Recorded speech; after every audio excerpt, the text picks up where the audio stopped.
오익신문도 아베 때리기? 한국 부러운 일본 언론? 그동안 한국 정부의 코로나19 방역 능력은 한 나라만 제외하고 전 세계의 인정을 받아왔습니다. 인정하지 않은 유일한 나라는 바로 일본입니다. 일본 유력 언론들은 코로나19 확산에 한국 정부가 착실하게 대처해 나가는데도 많아 보이는 확진자 수만 보도하는 등 한국 때리기에 바빴습니다. 하지만 이러한 억지 부리기는 오래가지 못했습니다. 일본 정부의 무능함이 일본 언론들마저 등 돌리게 만들었기 때문입니다.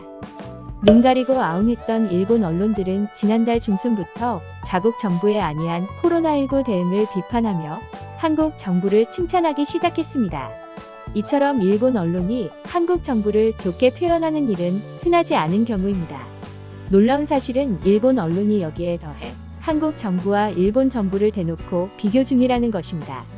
요미우리 신문은 지난 11일 한국 코로나 대책의 진정한 영웅 WHO 사무총장 추천이라는 기사를 통해 심층적으로 정은경 질병관리본부장을 분석했습니다.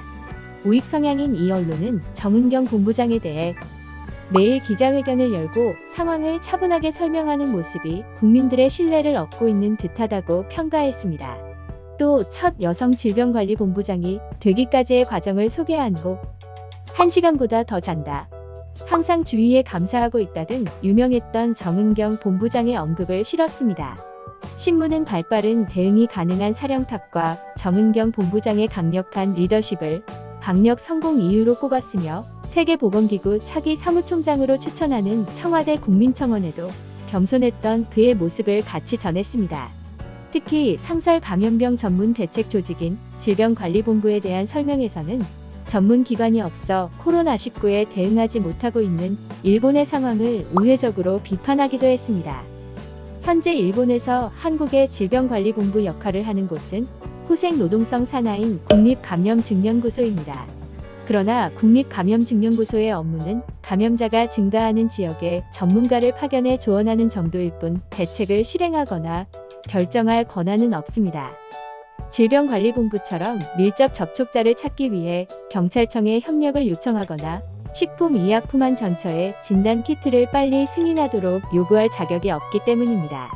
이에 따라 일본은 코로나19가 확산되었을 당시에도 임시로 상황에 맞는 정부대책본부나 전문가 회의를 만들어 대응해왔습니다.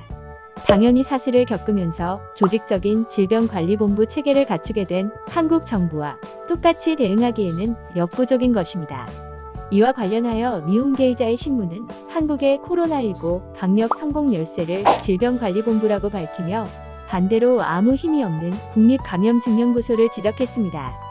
또한 한국에 비해 턱없이 부족한 연간 예산과 인원을 비교 후 일본 정부도 독립권을 가진 질병본부를 만들어야 한다고 주장했습니다.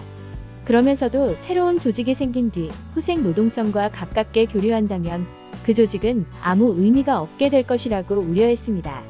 많은 나라들이 한국 정부의 코로나19 대응을 칭찬했던 것처럼 이제는 한국 정부를 따라하라는 일본 언론, 전 세계 모두가 인정하고 있는 코로나19 대응인 만큼 갑작스럽게 터진 이태원의 집단 감염 사태도 흔들리지 않는 단단함으로 빠르게 나아질 수 있기를 기대해 보겠습니다. 구독과 좋아요, 알림 설정 부탁드립니다.